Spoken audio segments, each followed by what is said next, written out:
Hello again, and welcome back to the Gospel of Mark. I can't believe we've already done 3 of our 13 initial programs about the Gospel, and we haven't really started with chapter 1, verse 1. Stay tuned, that's next week. We have one more week in which we really want to build up with you a sense of the importance of Mark, the underpinning case for the study of Mark, also some elements that will make our chapter 1, verse 1 study make more sense. Trying to contextualize this gospel, put it in a setting and understand who Mark was, the community he served, the authorship, the dating of all this today. But I think we should begin with a question. We have a new guest here today. He is the Reverend Dr. Garner Odell, a retired intentional interim minister and a former adjunct professor of New Testament studies at San Francisco Theological Seminary. He's joining Robert Maldonado, doctor of the School of Philosophy up at Fresno State, and has been there 22 years, sharing his expertise in Scripture, but especially Mark is his favorite gospel, as he told us many, many times. Garner, if you could tell us from your professional and seminary training and all of your passion for Mark, how that fits in with your own New Testament studies and the things that you've taught and written. Thank you, Jim.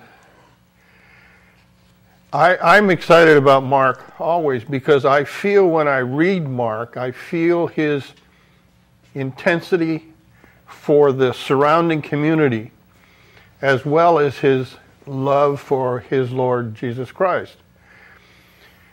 As I understand it, Mark was written in a troubled time in the middle of the first century, and we today live in troubled times. And so I feel that Mark in our study helps us to identify the problems in our community and how to live with them. And so it seems very contemporary for me. Robert, how do you feel at campus the ability to communicate? Is it very, very hard, or is it increasingly possible to have students understand what Garner just said, the connection with reality, with Scripture? Is this a hard bridge? Well, there's some challenges, especially given the fact that it's a state university. I really think that my passion comes through, especially when we get to Mark, and so the students do see how the text has meaning and can connect to contemporary issues. I certainly do that.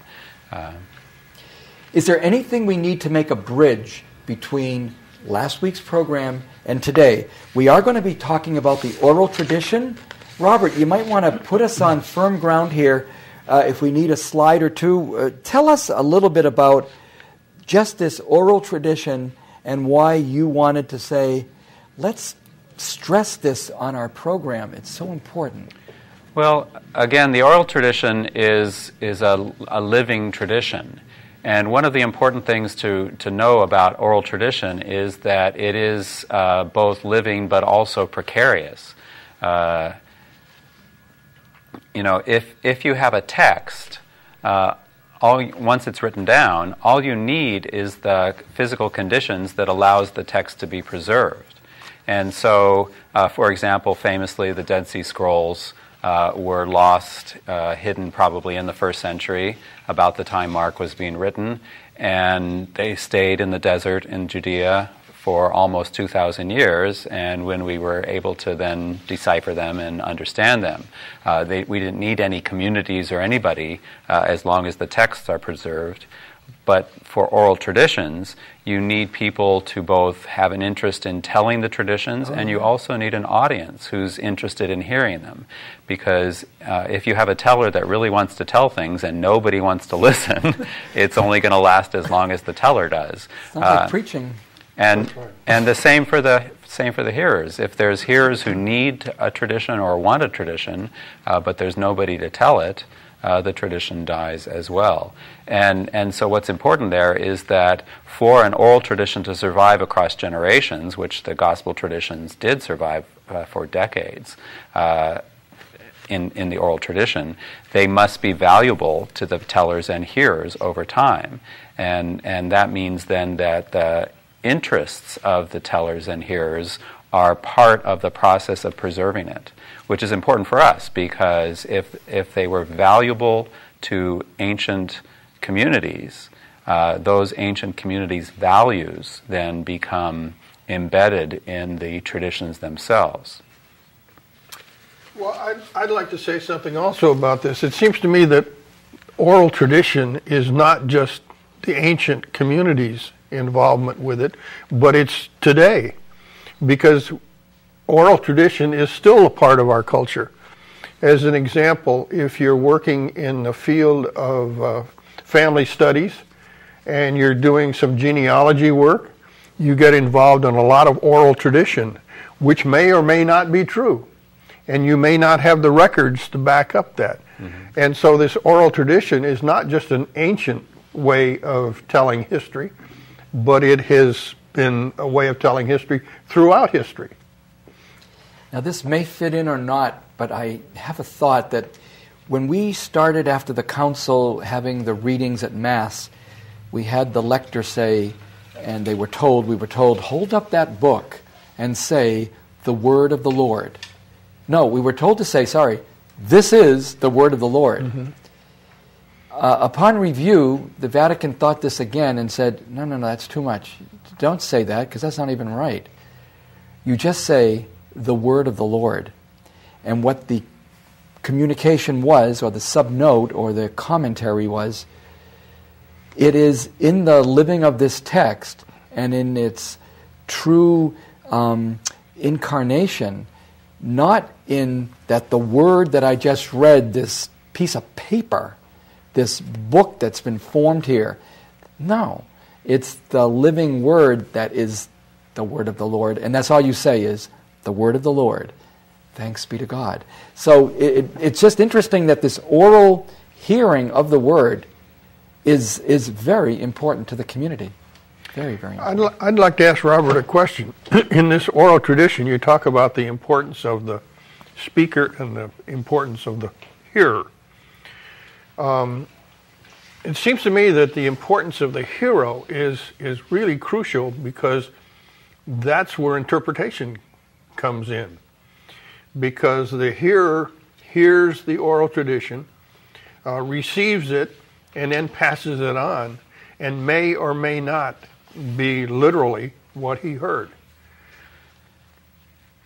Yeah, certainly, that could be the case, but it's also a much more complicated sort of dialectic between the teller and the hearer, because it's not simply that it's a single direction from the teller to the hearer, and then from from that hearer becomes a teller to somebody else.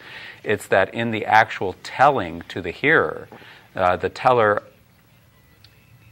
is interpreting what the hearer needs, and so in a sense the hearer is shaping the telling also, initially, yeah. And so that's why I was emphasizing the sort of the values of both sides are really important in the composition of the tradition. We have a tendency to think that the tellers are the sort of the main agents, but they're not actually. They're just the sort of more vocal ones at that moment. And to follow up what Garner said too, the oral tradition was very important in terms of authority. In our modern literate world, we tend to think of writing as the more authoritative thing. So the written Gospels are the authority.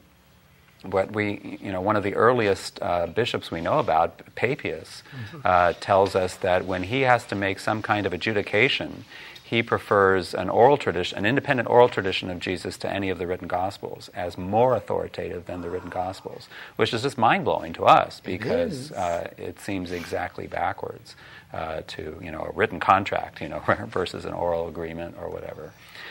Which also suggests that the sort of ordinary common view that the oral tradition existed But then the apostles started dying out, and so we better get this written down before they're all gone, is also probably not quite accurate, because the oral and written traditions are contemporary, and the oral tradition continues, as Papias tells us, to be influential into the second century and beyond.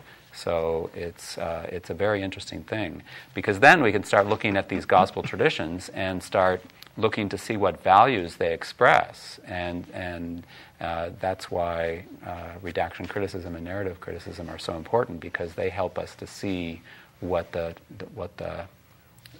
keepers of the tradition have done to the tradition. Now, you've just brought up two very important words that we're going to spend time with: redaction criticism and narrative analysis or criticism. But let's look at a list of 8, because you know, the V8 thing, it's nice to keep a number round. Watch this. Form criticism, redaction criticism, historical criticism, and narrative criticism. We've got rhetorical criticism and tradition criticism, psychological criticism, and finally, textual criticism. We made a point last week, I think Robert did, that the word not so convenient to us in English. We're talking about analysis, not critique, like somehow we're being negative, like, Bible criticism, I'm very critical of the Bible. That would be something different. Robert, do you want to unpack a little bit the way you'd like to go with something about redaction criticism leading into narrative criticism? What are we talking about with redaction criticism? Well, redaction criticism is based on the word redaction, which simply means editing. Sometimes it's called composition criticism. And so it has to do with how the Gospels are edited or composed.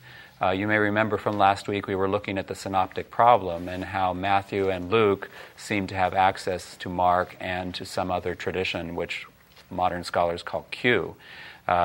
One of the ways to think about this is if Matthew or Luke are copying some version of Mark, they are not copying it straight. They're not doing it literally. They change things. They change Jesus' itinerary. They change locations where things happen. And so what redaction criticism does is looks at the editing, those changes mostly, to see what they signify. You know, what does it mean that Luke changes this story of Mark this way? Or why might Luke leave this story out? Didn't Luke like it? or whatever the sort of change is.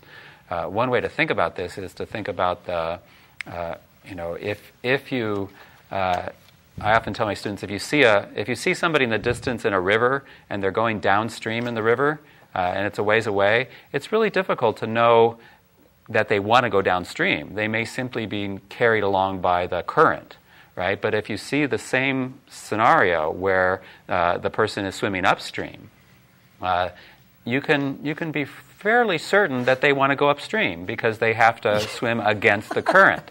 Right. And so the changes in the gospel are like the swimming upstream. They're sort of evidence of intention. Whereas when Matthew and Luke simply keep part of Mark, it's harder to know whether they're really endorsing that or they're just going with the current, so to speak. And so redaction critics tend to focus on the particular formulations. And even though Mark is the earliest written gospel, you can still do a sort of version of it because you can look at the particular formulations, the kind of motifs and themes that Mark might have, and see how those are related to how Mark has composed the gospel. You know, they told us that we have to take our break. Otherwise, we would have just plowed on and kept going and had you be happy. But now we're giving you a 1-minute break. Don't go far. We'll be right back talking about narrative analysis. Stay tuned.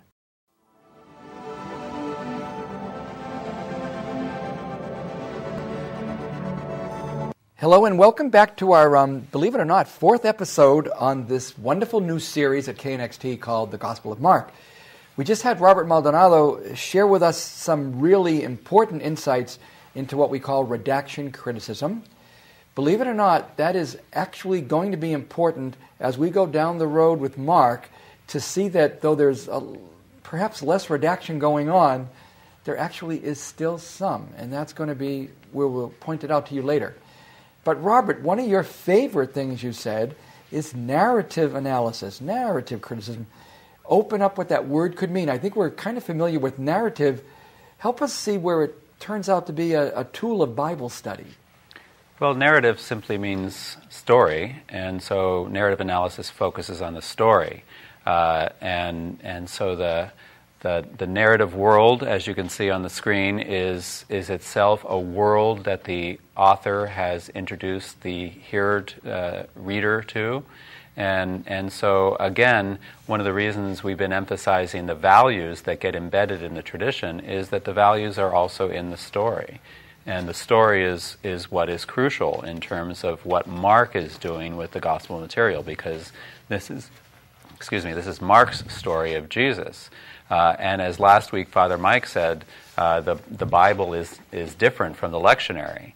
And insofar as the lectionary, even when you're in year B, does a good bit of Mark, it does not give us Mark's narrative. It doesn't give us the story that Mark tells. Now, getting back to, you can keep bringing us some more insights into narrative analysis, which I know you may want to do more, but to move on to another slide that helps us appreciate what is some of the narrative that Mark had at his disposition. And you might want to walk us through this where it talks about, first of all, there were oral traditions. Why don't you help us unpack it, Robert, and then obviously Garner, jump in at any time about what it is that become the ingredients of Mark's gospel. Well, as you can see, there's different elements from the gospel tradition. Mark is famously referred to as a passion narrative with a prologue. I actually find more passion in the prologue, the first 13 chapters. But there's obviously the miracle stories, parables, and not so many sayings in Mark, but certainly there are some sayings. So Mark is putting things together. Last week I mentioned that before Jesus even left town, the oral tradition starts. And you can imagine, again, these things are kept because they're valuable. It's not kept because it happened in Capernaum or some other place. And so Mark is inheriting this tradition in part, and Mark has to make a lot of decisions now. Am I going to put this leper healing story before this parable, or am I going to put it later? Where am I going to locate it? And so even the geography in Mark is important because it seems to reflect choices, editing, that Mark has made in putting the gospel together. Not to leave you off so easily, when you mentioned the geography is significant, are you wanting to unpack a little bit about how goofed up it is, or what? Well, yeah, there's not as much as Luke's, but it's certainly the geography. It doesn't seem to always match what we at least understand the geography of Israel to be now, which may simply reflect that people in the first century didn't have access to maps quite the way we do, as well as it could refer to Mark's location as not being that intimately familiar with some of the geographic areas of Mark. Where are you personally as a scholar lining up on that one? I think that Mark does have some familiarity with Israel, so I tend to think of it more that, if I was living in the first century in Israel or in northern the Galilee or southern Syria, I don't know that I would know exactly where some of these places were relative to the others. No great GPS back then. Yeah, exactly right. It's another world. And I think one thing that we're going to find week after week is how we are 21 centuries removed from the exact situations. So we have to really be open to the understanding that it's another world we're talking about. Well, also, Mark was 30 or 40, 50 years removed from the time of Jesus. And so there were changes that were going on in the Roman world during that time. And so his time that he was interpreting for was somewhat different. And commonly with the Bible, we have a tendency to think of generations as 40 years. But in terms of sort of overturn of leadership 20 is actually a little closer to the sort of social relationship. So Mark is some 2 generations or so after the time of Jesus. And that's not small, especially in a pre-mass media, pre-industrial society. There's a few more slides we wanted to put up that help us really pull to some sort of conclusion our introduction, believe it or not, our preamble. The word authorship deserves to go up at this time because we've been talking about Mark, we've been making cases in favor of a certain direction without really specifying much. So Robert, do you want to step out on the limb first? Give us some perhaps alternative theories or your own, and at the end, of course, your own presupposition. Who's the author of Mark? Well, the first thing to say is our modern notion of authors don't fit, because if what I said is true about the influence of the tellers and hearers on the composition, Mark is a corporate composition, not simply the product of a single individual. Second, the earliest manuscripts do not contain the word Mark. None of the Gospels have those names associated with them in the earliest manuscripts that we possess. Later church tradition does refer to Matthew, Mark, Luke, and John, and it may be that the author of Mark was named Mark. That's certainly possible, but it's also possible that it wasn't. And so most scholars try to figure out the identity of Mark based on inferences from the story itself. You know, what kind of Greek is Mark in? What, like geography, what social issues or social class issues does Mark reflect? Religious perspectives. The Greek has what's called Semitic interference grammatically, so that Hebrew seems to be influencing something in the composition of Mark. But I think it's also important to say that Mark could be a woman. If we do not know the author, we don't know the gender identification of this. And Mark was one of the most common names in the Roman era at that time. Right. Like Joe Smith. I mean, it's like that kind of. About the woman issue, though, if we can go back to that one, I believe it or not, only from the time of this taping, a few days before this taping, actually heard that one and proposed by a certain scholar, at least. I think her name is Catherine Corley. And then supported by John Dominic Crossan is right there, says, yeah, I think so. The idea, tell me if this is true, both of you, back in the day, it were women who were writing lamentations at someone's death. It was like their task and their gift, so that if we look at it as a certain death statement, but of course a life statement, women would be the authoresses. Is this making any sense, or is this off the wall? Oh, I think it's not unlikely. And of course, famously, Anonymous was a woman, right? Because later women had to publish anonymously because they couldn't publish under their own names. I have to jump in and say, not facetiously, but who cares? Yeah. Who wrote it? Yeah. The important thing for me is it is there. Yeah. Well, politically it might have some implications, but it's difficult to be definitive. And so, again, for me, the important thing is not to say whether it's a woman or not, but to identify the values that are embedded in the story. That's why the redaction and narrative analysis is so important, because it's the thing that helps us see that more. I guess we would say it was not an eyewitness, it was not a disciple. It was maybe not John Mark that's mentioned in the New Testament? Probably not.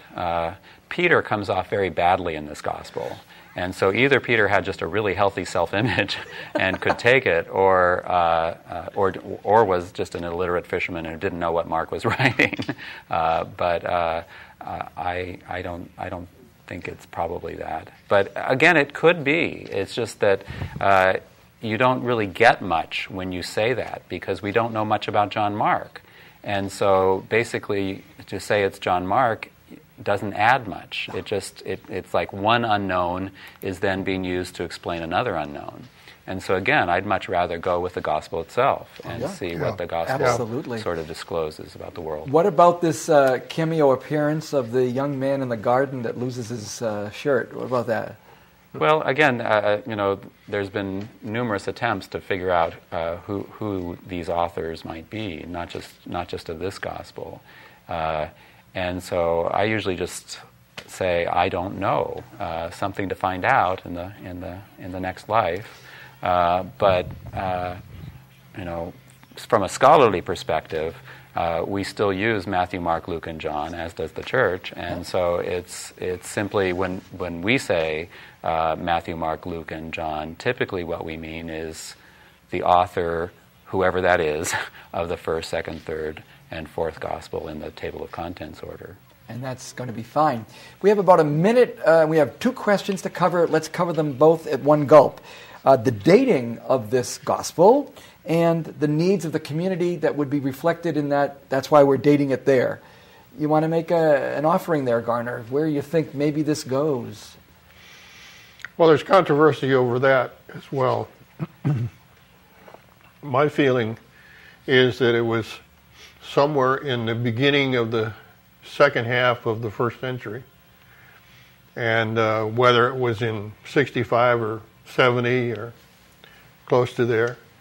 Part of this has to do with the destruction of the temple and whether or not the gospel is speaking, whether Jesus was speaking of the temple in Jerusalem, or Mark may have been speaking about the temples in Rome, connecting it with his culture at his particular time. So I'm open. And again, I think it's important, but I haven't studied it that much recently. I'm going to say that, unfortunately, that you're going to have to hold to that one because we have no time for Robert to give his comment. We're going to tell you, we're going to be back next week, of course, and we will pick up with this item. It'll be kind of important to give this idea of the needs of the community, whichever community it were. So please join us next time, and we'll be looking forward to join with you as we continue the Gospel of Mark.